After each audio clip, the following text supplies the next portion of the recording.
In this video, we will be breaking down approach style in the Date Runner system by analyzing the communication and response styles of different Disney princesses. In Date Runner, what we call pluses are comfortable with both verbal and physical initiating behaviors, while minuses are typically uncomfortable with physical touch or quick advances in the initial stages of dating.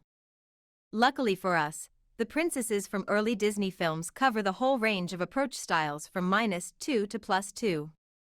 Remember, -2s are performing minimal verbal approaches only, -1s are performing active verbal approaches but still with resistance to physical contact, +1s are performing minimal physical and active verbal approaches, and +2s are performing active physical and verbal approaches.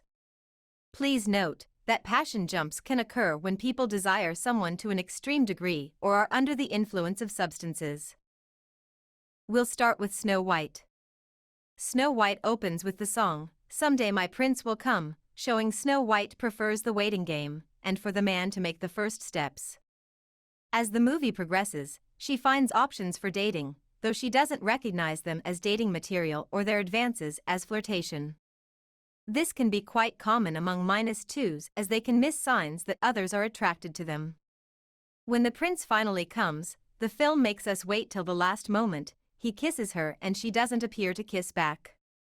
Though we can't be too sure what is going on in Snow's mind or body, we think it's likely her reaching out her arms to the prince might only be her attempt to fully wake up and get out of her coffin. -2s have the longest timeline for decision-making regarding potential partners.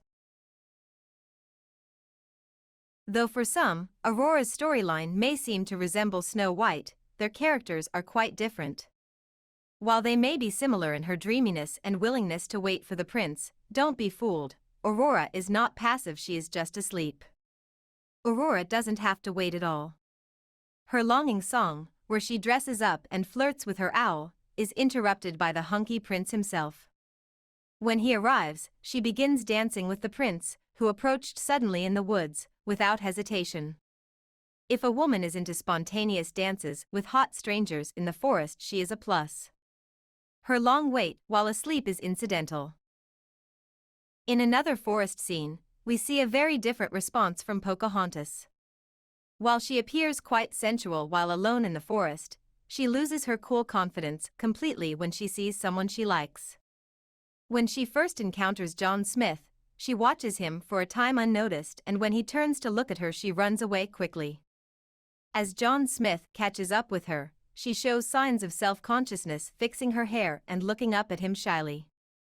Though some body language experts might claim there are signs of potential passion, we can only assume a passion jump might have occurred from her consequent behavior. She does allow John Smith to make physical contact. Her hesitance and the time it takes John to court her would place her firmly in the -1 category. Now for some Disney seduction. Megara has the distinction of being Disney's only +2 princess, if she is a princess and if you don't count Jessica Rabbit as one also.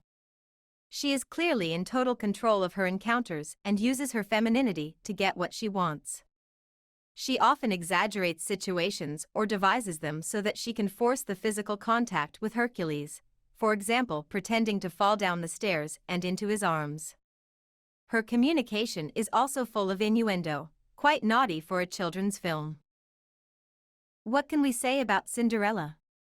She comes from a dark corner and has never had much attention, and like many -1s doesn't know how attractive she is. She is grateful for her beautiful night at the ball, though not so comfortable in the spotlight. She leaves in a hurry and is overwhelmed by the prince. Her courtship, though dramatic, still manages to be mostly dignified due to her grace and politeness. Ariel is definitely a hidden plus, though in a quite playful way. She is very active in her physical approach even though verbal communication is off the table while dating.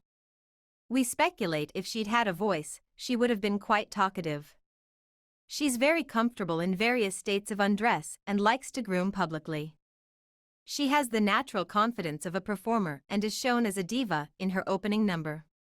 People who are in show business are more likely to be pluses. Belle is a bit odd and isolated from those around her. She is smarter than people in her town, which puts her in a difficult position. The options are quite limited and she is unhappy with even the best option available. She perceives many qualities as buffoonish and likely has a long blacklist. This is potentially why it takes the Beast so long to gain her affection. He must prove he isn't rude or stupid, unlike everyone she's known. Jasmine also appears to be very comfortable with her body, but it might just be very hot in Agrabah. She is not afraid to initiate touch nor unwilling to receive it after brief acquaintance. She has a near kiss with Aladdin after only a short time on her first visit to his humble home. Jasmine is crafty and seems to be trying to find the truth and weigh her options. In contrast, Aminus's demeanor is more artless. However, her designs are not so calculated or assertive as a +2's might be. Mulan can't be assessed by the date runner system, as she doesn't enter into any period where she is either actively or passively dating. We see early that Mulan is disinterested in the matchmaking process and has very different ideas for her future. For most of the film she is too busy thinking about war. Though, when the prince comes to her home she does invite him to stay for dinner, which might be the beginning of something.